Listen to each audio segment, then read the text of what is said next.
I played the demo for Souls-like First Berserker Khazan during the latest Steam Next Fest. I honestly didn't expect to enjoy the demo as much as I did, considering that, as I've stated in several videos, I've been suffering from something of a Souls-like fatigue. The genre simply just doesn't do it for me anymore, at least not as it used to. And I thoroughly despised every second of my time with Elden Ring. I know, shocking. I'm fairly sure I'm the minority there, but I don't like Elden Ring at all. In my opinion, it's the worst of their lineup. But that's a topic of discussion for another time, and I'm not even sure I even want to open up that can of worms. But as I was saying, I really enjoyed the demo for Khazan, and so when it released I picked it up and, honestly, haven't been able to put it down. It's been a while since a Souls-like has hooked me this much. I think the last one I played as obsessively, that wasn't also a Metroidvania, was maybe Nioh 2 or Sekiro, though considering Sekiro Souls-like is debatable. The cel-shaded art style combined with the tight controls and very responsive dodge and block mechanics just do it for me. A lot. But this isn't the video to gush about the controls in Khazan or how I think the combat stacks up against other titles in the genre, or games with the same style, of which I'd say this is more of a Nioh-like than a Souls-like. It even has the purple stamina bars for the supernatural creatures. No. This video is to gush about my favorite bosses in the game. Mind you, this is not about difficulty, or how many tries it took me. This is really a fun factor list. How interesting I found the mechanics, how much fun I had making progress, and finding out my own strategies to deal with what the bosses threw at me. Difficulty is very subjective. I'm fairly certain some might think these bosses are too easy. I find them, generally speaking, to be in the sweet spot of challenge for me. Tough, but your character's kit is strong enough to contend with them in more or less equal footing.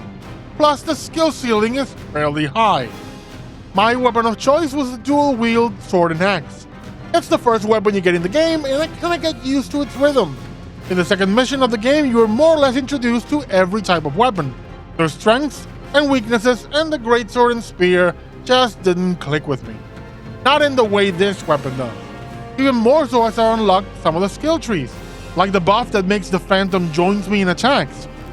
This style is fast, and just the right amount of strength for me to have some fun. Are there times when I would love to deal way more damage per hit? Sure, for sure. Most definitely.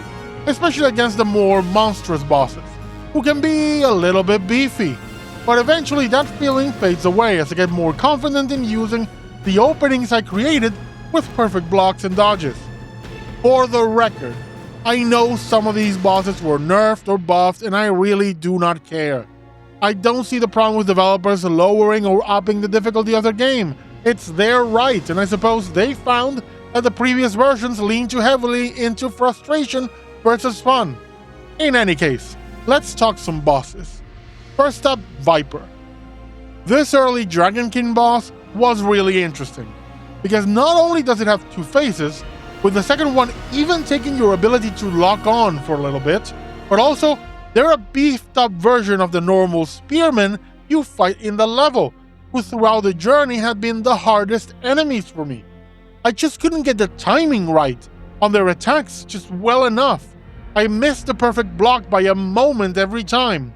But Viper provided ample opportunity for me to learn my lesson.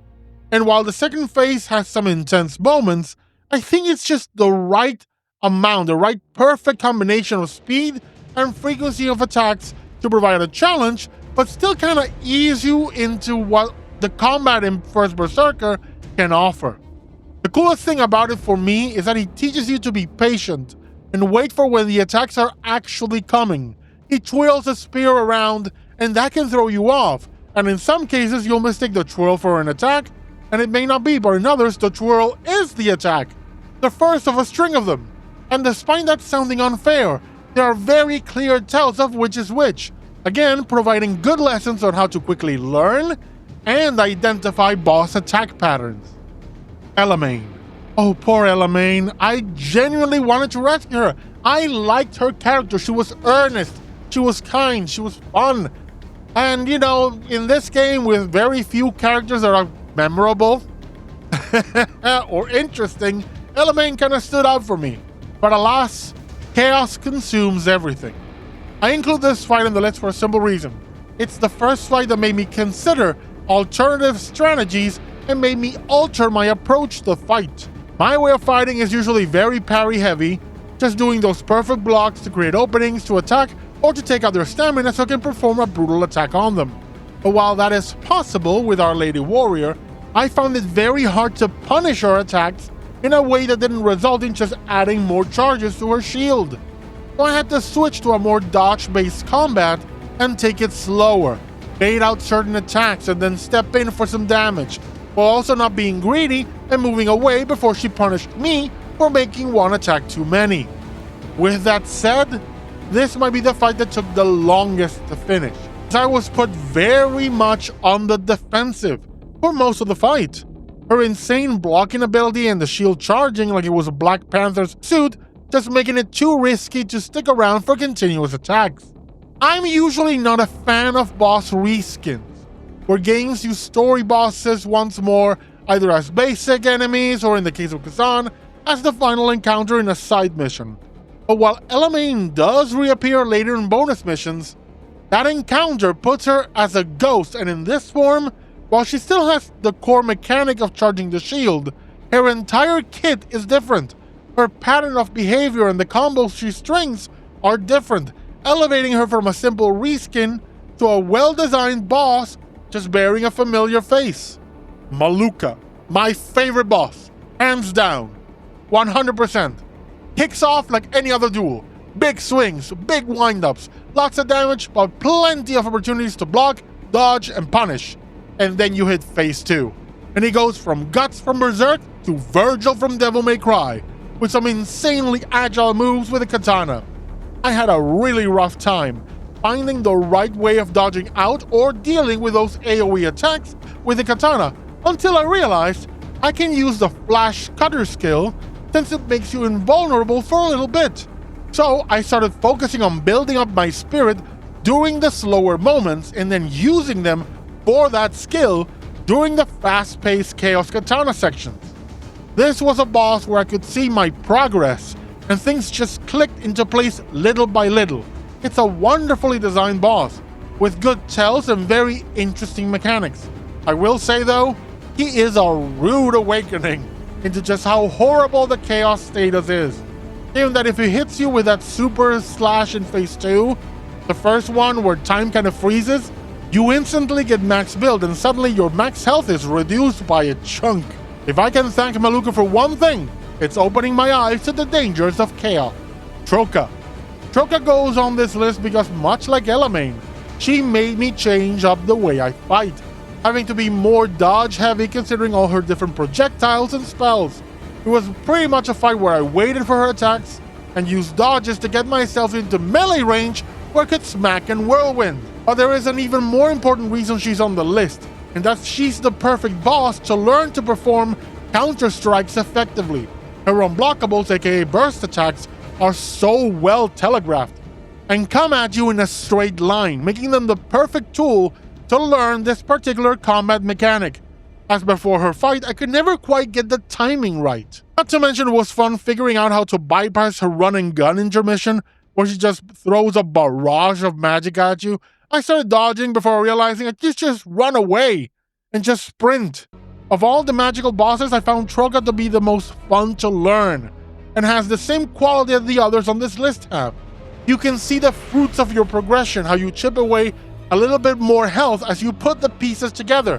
Not to mention, her damage is not so overwhelming that a single mistake will cost you the entire run. Princess Elena. Up to this point in the game, your bosses are either melee combatants or mages and other ranged attackers, but Elena said, why not both? So she starts the fight with a rapier, which is fast and can catch you off guard fairly easily, at least it did for me, until I figured out the best way for me to deal with her, which was, really, only to bring guard the single attacks and dodge away for anything else. Then at a certain health point, she switches to spellcasting, where she does chaos spells, all of them really well telegraphed. Not only that, but in a game where second phases involve not only additional debuffs and status effects, and the build-up caused by the boss's attack is huge, I found Elena's chaos buildup to be perhaps the fairest among all the bosses. You really have to mess up to get that full chaos bar. In fact, there's a bigger chance of straight up dying to her damage than it is to get a full chaos buildup. Lastly, the Blade Phantom. When I wrote this list, I almost forgot about the Blade Phantom. In the grand scheme of things, in terms of Khazan's bosses, the Phantom is kind of a blip in the map, quickly forgotten and replaced in your mind by the next thing that's wiping the floor with you. Which is a damn shame because the Phantom is a tremendously fun boss. And one that before the Viper can teach you just how bad things can get, really gives you the tutorial on what to expect from the combat in Khazan. And yes, I know this is a second boss fight, but personally, I found the Yeti in the first level to be kinda forgettable. The Phantom attacks you with different weapons, different patterns and rhythm.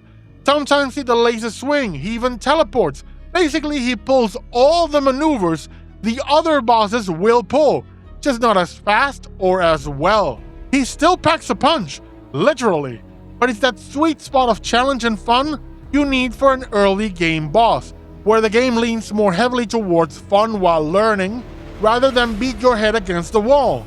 For the latter experience, the wall is the optional side quest where you fight a more advanced version of the Phantom. And if the basic Phantom is the 101, then the bonus mission one is the Master Class. Unfortunately, aside from the bosses on this list, I truly just found the remaining ones to be either forgettable or just annoying as hell. First and foremost among them, the Big Dragon. I can sincerely say that the last chunk of Khazan really wasn't that fun for me. Of course, your mileage may vary, but for me, it's really frustrating when depleting the boss's health doesn't mean the end of the fight, merely the transition to the next phase. Viper is guilty of this, but he makes up for it by his first phase not having that much health. I like it more when the boss has a single health bar and the transitions happen as the life total diminishes, as is the case for most of the enemies on this list. But in the end, this is just my experience and my opinion. If you've played First Berserker Khazan, how did you find the bosses? Was there one you thought was the most fun? What about the boss you found the least fun? Let me know in the comments. For me, it was Balerion, the Necromancer. I don't ever want to do that fight ever again. And yes, I know I said before that the dragon was awful, and it is. It's horrible. But Balerion made me scream at the screen. I will never forgive her.